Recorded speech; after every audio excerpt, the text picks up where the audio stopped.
আসসালামু আলাইকুম স্যার। ওয়ালাইকুম আসসালাম। তুমি এক কাজ করুন তো, গাড়ি থেকে নামুন। হাসান, জি স্যার, টিকিটটা চেক করো।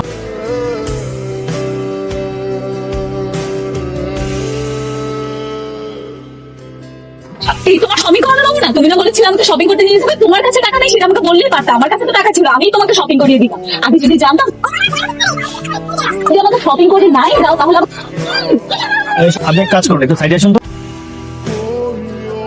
আচ্ছা, উনি আপনার কি হয়? স্যার দুর্ভাগ্যজনক ভাবে আমার বউ সারাক্ষণ এত কথা বলে স্যার পুরো আমি নিতে পারতেছি না। আমি মানসিক ভাবে পুরো অসুস্থ হয়ে পড়ছি।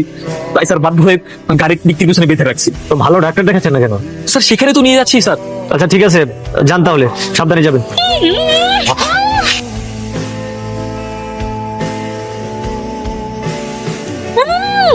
রাগ দেখায় কোনো লাভ নাই। শোনো, যেটা বা সেটা হয়ে গেছে। শপিং করতে নিয়ে যাচ্ছি, যেটা পছন্দ হবে মাথা নেড়ে শুধু হ্যাঁ বা না উত্তর দিবা। ওকে চলো। ভালো লাগে?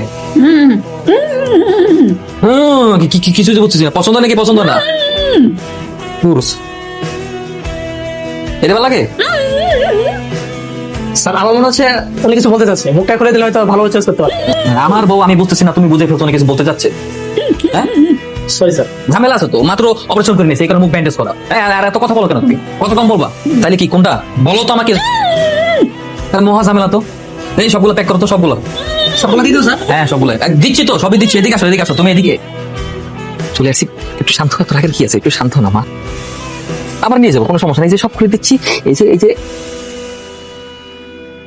শান্ত না, এত রাখের কি আছে?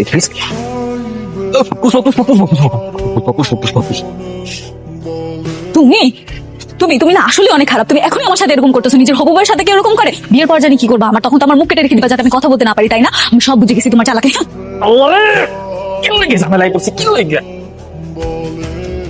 এবার কথা কও, এবার যত কথা কও, কোনো কথাই কানে আসবে না। আসসালামু আলাইকুম। ওয়ালাইকুম সালাম বাবা। বসো বাবা। শপিং ঠিকঠাক মতো করেছো তো? না না আন্টি, রাস্তা তো কোনো জ্যাম ছিল না, রাস্তা তো পুরো ফাঁকা।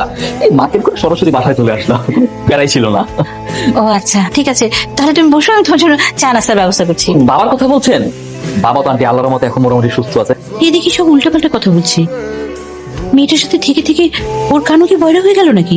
তোমার কানে কোনো প্রবলেম হচ্ছে মানে? আল্লাহ আন্টি, না না না আন্টি প্লিজ না, আপনি কোনো আয়োজন করতে যাবেন না প্লিজ। আমি আপনার ঘরে ছেড়ে শুধু শুধু আপনি কেন ওটা কষ্ট করতে যাবেন? আমি বলছিলাম তুমি মানে কানে কি কম শুনতেছো? কান ব্যথা মানে ঠান্ডা লেগেছে? কান কি বন্ধ হয়ে আছে নাকি? কি আচ্ছা আন্টি, তোমার কানে তুলা ছিল না বাবা? আন্টি কি করবো বলেন? আপনাকে